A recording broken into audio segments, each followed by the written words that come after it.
Good morning बच्चों। आज online पढ़ाई में हम इतिहास इस विषय का अध्ययन करेंगे और मैं हूं आपकी इतिहास की टीचर मासूम मैडम। तो देखो बच्चों, पिछले पीरियड में हमने जो छठवां लेसन का अध्ययन किया था मौर्य साम्राज्योत्तर राज्य। इसमें मौर्य साम्राज्य के अलावा जो राज्य हो गए, जो वंश हो गए, इसका अध्ययन हमने किया था। उसमें हमने देखा था जो प्रमुख राजवंश था वह था गुप्त राजवंश। तो इस गुप्त राजवंश का जो राजा था वह था समुद्रगुप्त राजा। इसने अपने कार्यकाल में अपने राज्य का विस्तार अधिक मात्रा में बढ़ाया था। उन्होंने अपने राज्य में सोने के सिक्के बनाए थे। उसके दो पहलू थे। ऊपरी हिस्से पर उनकी जो देवता थी इसका चित्र था और दूसरी जो पहलू था नाणे का, सिक्के का, उस पर उसका खुद का चित्र था। तो इस प्रकार गुप्त राजवंश के जो प्रभावशाली राजा थे वह थे समुद्रगुप्त। और उसके बाद समुद्रगुप्त राजा के बाद उनका जो बेटा था वह था चंद्रगुप्त दूसरा। इन्होंने बहुत ही अच्छा कार्य उनके काल में किया था। उसके बाद जो दूसरा महत्वपूर्ण घराना है वह है वर्धन राजवंश। अब जो गुप्त साम्राज्य था, जो गुप्त राजवंश था, कुछ दिनों के बाद उनका प्रभाव कम होने लगा था। तो भारत के उत्तरी दिशा में अनेक राज्यों का निर्माण हो गया और इसी प्रकार एक उन्हीं राज्यों में से एक जो राजवंश था वह था वर्धन राजवंश। अब देखो, जो उत्तरी भाग भारत का यानी कि दिल्ली, ऊपर का जो हमारा भारत आता है जम्मू कश्मीर से लेकर थोड़े नीचे दिल्ली और आगे वाला जो भाग आता है इसे हम उत्तरी भाग कह सकते हैं। तो देखो, दिल्ली के निकट जो थानेसर नामक स्थान पर प्रभाकर वर्धन नाम का राजा राज्य करता था। उसने वर्धन राजवंश की स्थापना की थी। हर्षवर्धन उसका बेटा था। हर्षवर्धन ने वर्धन साम्राज्य का विस्तार किया। उसके कार्यकाल में वर्धन साम्राज्य का विस्तार उत्तर में नेपाल, दक्षिण में नर्मदा नदी, पूर्व में असम और पश्चिम में गुजरात तक हुआ था। प्राचीन असम को कामरूप कहते हैं। वहाँ का राजा भास्कर वर्मन से उसके मित्रता के संबंध थे। हर्षवर्धन ने अपना राजदूत चीनी दरबार में भेजा था। हर्षवर्धन ने चीन के सम्राट के साथ मित्रता के संबंध प्रस्तापित किए थे। उसने अपनी राजधानी कन्नौज में प्रस्तापित की। उसके कार्यकाल में व्यापार में समृद्धि हुई। हर्षवर्धन राज्य की आय का बहुत बड़ा हिस्सा प्रजा के हितों के लिए उपयोग में लाता था। प्रत्येक 5 वर्षों में वह अपनी संपूर्ण संपत्ति प्रजा में दान कर देता था। अब देखो बच्चों, जो अभी मैंने पढ़ा उसमें जो महत्वपूर्ण था वह है कि जो गुप्त राजवंश जो था वह गुप्त राजवंश बहुत ही प्रभावशाली राजवंश था। उसके बाद उसका प्रभाव कम होने पर उत्तर भारत में वर्धन राजवंश का उदय हुआ और इसका जो राजा था, अब वर्धन राजवंश की स्थापना किसने की, कौन से राजा ने की? तो दिल्ली के पास एक थानेसर नामक जो स्थान है वहाँ प्रभाकर वर्धन नाम का जो राजा था उसने वर्धन राजवंश की स्थापना की थी। तो आपको जो आज अभी क्या करना है, देखो, पेंसिल हाथ में रखनी है। हर वीडियो देखते समय आपको पेंसिल हाथ में रखनी है और जो महत्वपूर्ण पॉइंट होते हैं तो उसको आपको अंडरलाइन करनी है सभी बच्चों को। तो देखो, जो वर्धन राजवंश की स्थापना कौन से राजा ने की, तो यहाँ आपको करनी है अंडरलाइन। देखो, ये जो है प्रभाकर वर्धन नाम का राजा था, इसे आपको अंडरलाइन करनी है, जिसने वर्धन राजवंश की स्थापना की थी। और जो राजा था प्रभाकर वर्धन, इसका बेटा था हर्षवर्धन। तो उसके बाद यानी कि प्रभाकर वर्धन राजा के बाद उसके बेटे ने इस साम्राज्य का विस्तार बहुत अधिक मात्रा में किया। उसने उत्तर में नेपाल की तरफ अपने राज्य विस्तार किया, दक्षिण में नर्मदा नदी तक, पूर्व में आसाम और पश्चिम में गुजरात तक, यानी कि भारत की चारों दिशाओं में उन्होंने वर्धन राजवंश का विस्तार किया था। और जो प्राचीन असम को अब हम कामरूप कहते हैं, वहाँ का जो राजा था भास्कर वर्मन, उससे हर्षवर्धन राजा के क्या थे, मित्रता के संबंध थे।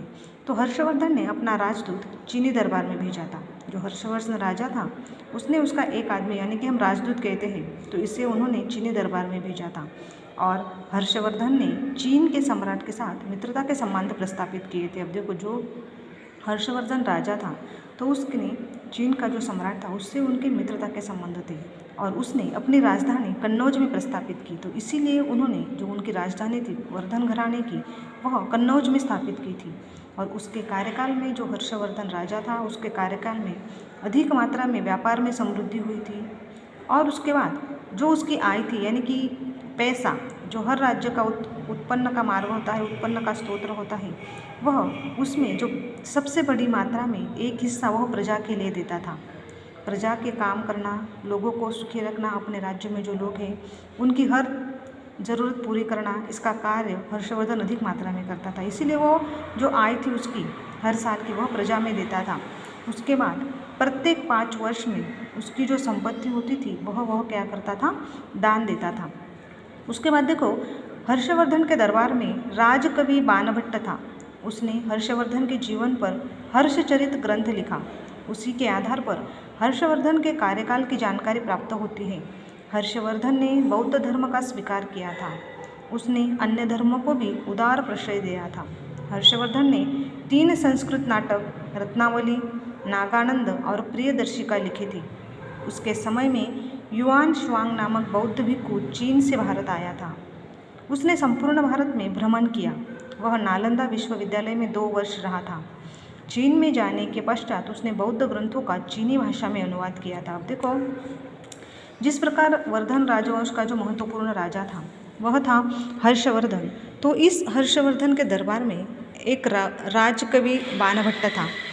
उसने जो हर्षवर्धन राजा था उसके जीवन पर हर्षचरित यह ग्रंथ लिखा था और उसी के आधार पर उन्होंने इसकी जानकारी दी थी राजा हर्षवर्धन की।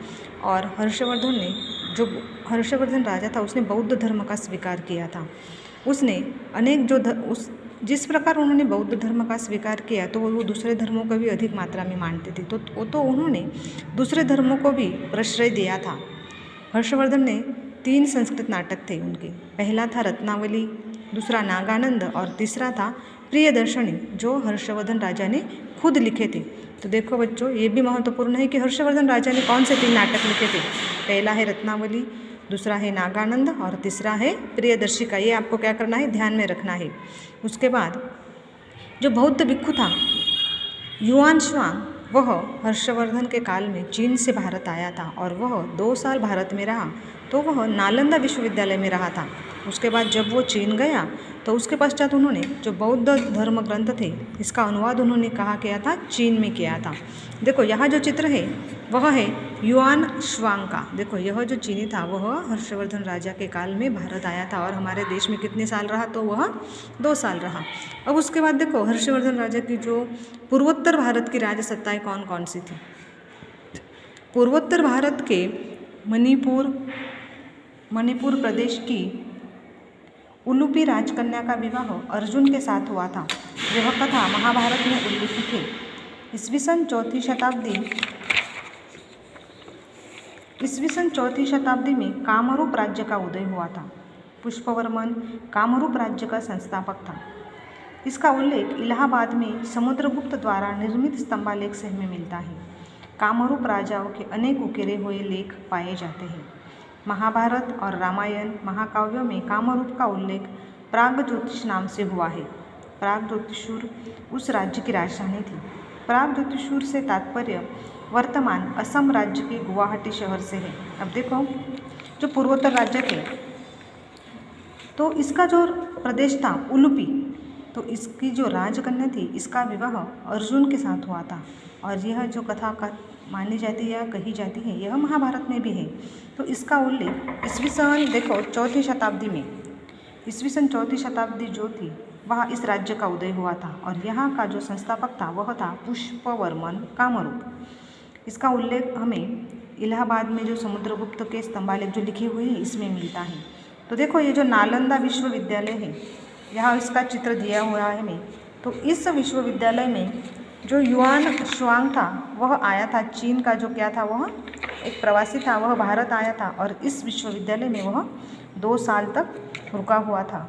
तो देखो बच्चों यहाँ हम रुकेंगे और अगला जो इस लेसन का जो पॉइंट हमारा बचा हुआ है इसकी जानकारी हम अगले वीडियो में लेंगे। Thank you.